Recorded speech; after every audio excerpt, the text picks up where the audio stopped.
Alright guys, what's going on? It's Jeff from the Adventures of A and J.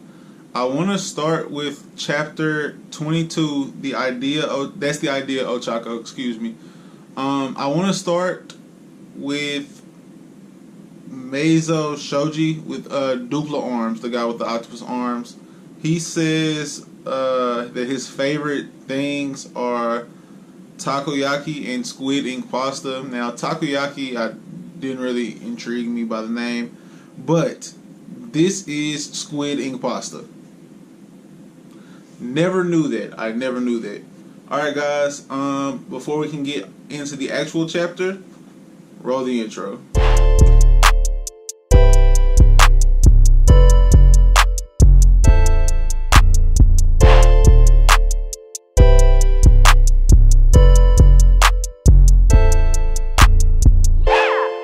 Alright guys, this chapter was really dope, man. Another setup chapter.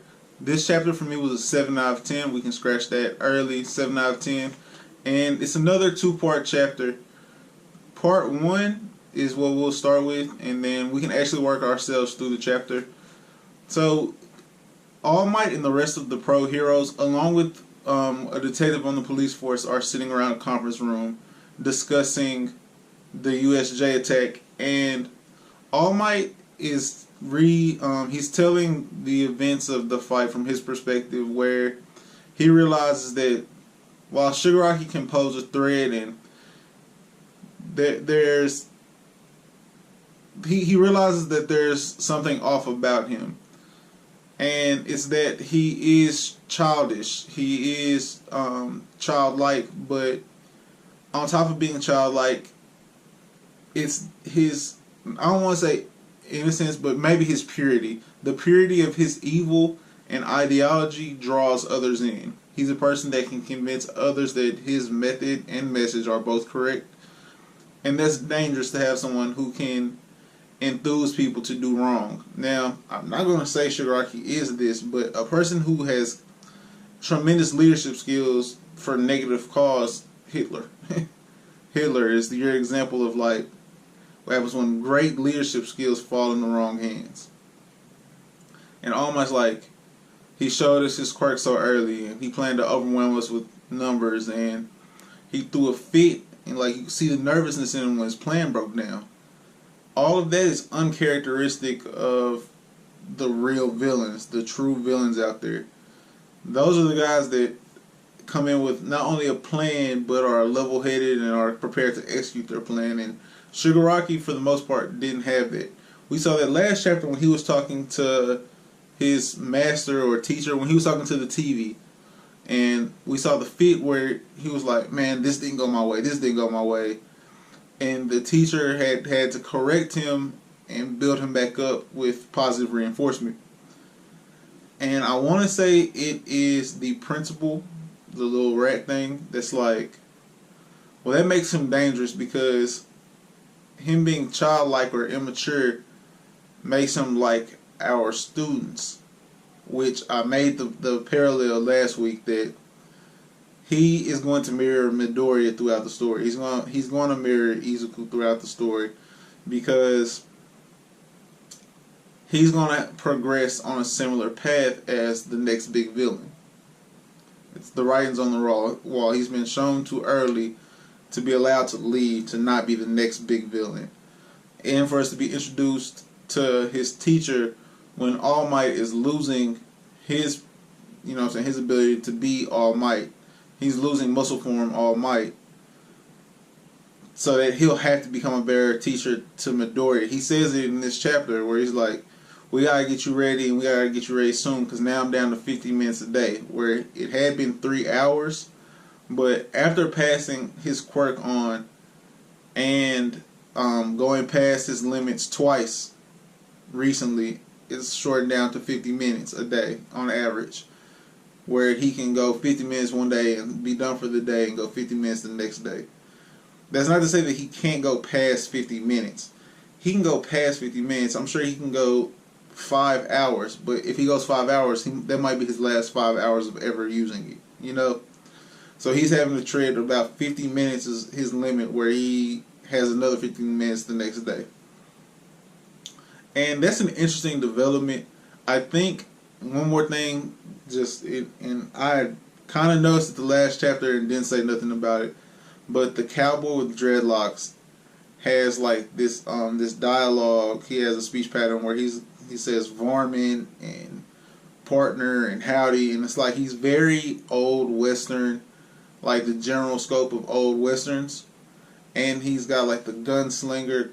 I don't know if this is quirk or if his quirk's like good eyesight or steady hand. Who knows? But I think it's just like a funny character to have in there with like such serious heroes, to have like this country western gunslinger in this manga. It's just, I think that's creative by Horikoshi, and I give Horikoshi credit because Horikoshi is really, along with Oda and Kubo, a writer that like I've read their works, and I've watched all of One Piece. I've watched pieces of Bleach.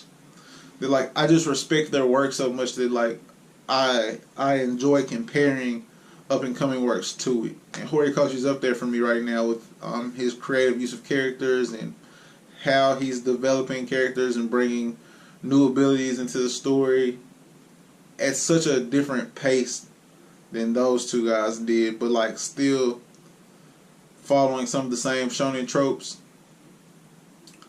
But it's extremely interesting. We also get some more world building, which world building is always what transitions you to like from first half of chapter to second half of chapter. That's a trend I'm starting to notice with Horikoshi and his setup chapters, is where we go from the serious overall plot to like something that's going on for maybe the next 10 chapters. In between like those two storylines, we find out more about the world, and Quirk Registry is like, it's a major deal. It's not only something to enforce the law, but it's something that they can look you up on and go find you with, and it also allows the police force a scope to be able to determine what you've done. So I like to, after reading it, it kind of made me think like, oh, it stops someone with a quirk that's weak to fire from being falsely accused of arson, or someone who their quirk made them steal. They didn't go rob something that they'd have had to go through a metal detector. Like, it scratches people's names off the list that could be falsely accused because they might have been near something, but if their quirk doesn't allow them to fit that bill, then it scratches them off. That's just kind of like where I went with it. That puts us into part 2 of the chapter, though. Part 2 of the chapter is us learning about Ochako. And there's like this small piece, it's almost like fourth wall break, but it's not at the same time, where they're like, dang, Ochako, like, you're so fired up and energetic. Not even energetic, because she's usually bubbly, but like very driven right now. You're very driven right now. And they're like, this is so uncharacteristic of you. But it's said in a way to convey like they're talking to us. Not quite like Deadpool's the biggest like commodity of fourth wall break, because he'll turn around, like even in his movies, he does in the comic books way worse in my opinion. But in his movies, he'll turn around and be like, did you see that though, guys? Or that's why he should have did this, or whatever. So it's not that bad, but it's kind of like a fourth wall break. Just a little bit. I do not like Ida still. Like the part where Ida's also fired up about the sports festival, and they're explaining what it is. And the sports festival is basically the opportunity for UA's first, second, and third year students to show everything they've got to the pro hero agencies that are out there, in hopes of getting either an internship or the offer to be a sidekick once they've graduated, or just to be seen on media and be able to display their talents.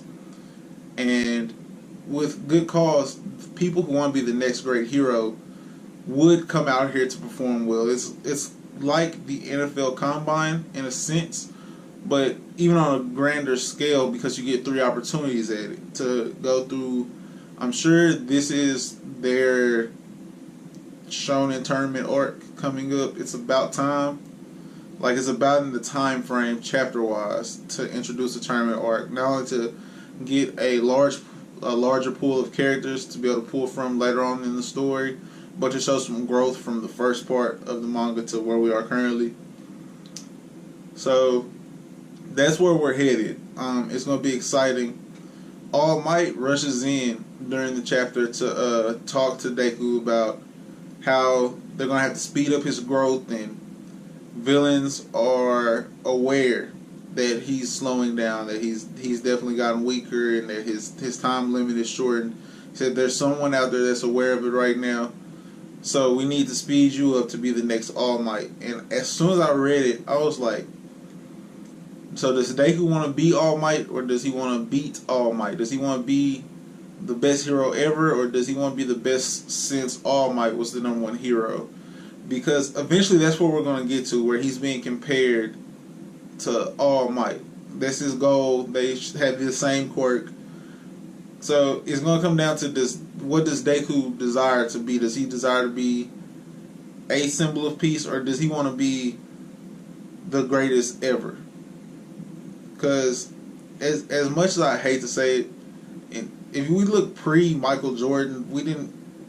Wilt Chamberlain, Kareem Abdul-Jabbar, Bill Russell, like, those were the names up there. But after Michael Jordan, he aspired to be the best ever. And then you look at Kobe. Kobe's the best since Mike. You know, that's kind of the vibe I have with this. Now, an interesting thing that happened in this chapter, because I'm close to wrapping it up, guys. This was a really solid chapter. But one thing that I noticed for sure was the look Todoroki gave when he realized that All Might came and asked Deku to come to lunch with them.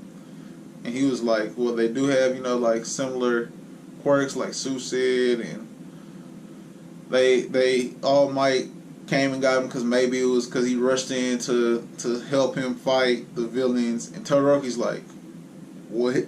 Like, and he said there's no dialogue to it, it's just a glare. But the glare is going to lead to something, because with the limited amount of panels per chapter, this is coming out on a weekly basis. So with the limited space to tell your story, nothing's in there by accident. That's going to mean something down the line. And Todoroki is probably the character I'm second most interested in following USJ headed to the sports festival, behind Bakugo, of course. Because I'm always excited to see how they're going to grow to keep competing with Midoriya. I almost said Naruto, because, like, I compare it so much to Sasuke's constant push to keep up with Naruto, even though in Naruto's mind he's chasing Sasuke. That's the dynamic that's starting to develop here. But with Todoroki and with Bakugo, eventually they'll be chasing Midoriya, because Midoriya has these natural hero qualities that can't be taught. But besides that, guys, I'm sure that, like, as other stuff comes up, I'll bring it up in the next video. This was a really good chapter. One of my favorite non-fighting chapters. I'm going to stick with the 7 out of 10 for the simple fact that, like, I know there's more coming. Like, this is just a great setup to what's coming later. So 7 out of 10 for me, guys. Stay positive. Subscribe to the channel. Check out the gaming channel. I'm going to try to start streaming, if not uploading more videos. I'm trying to get some more stuff worked out with it. But, hey, this is real. It's really real. Like, I was just playing the game. So, don't sleep on me. Anyways, though, guys, that's it for us. Peace.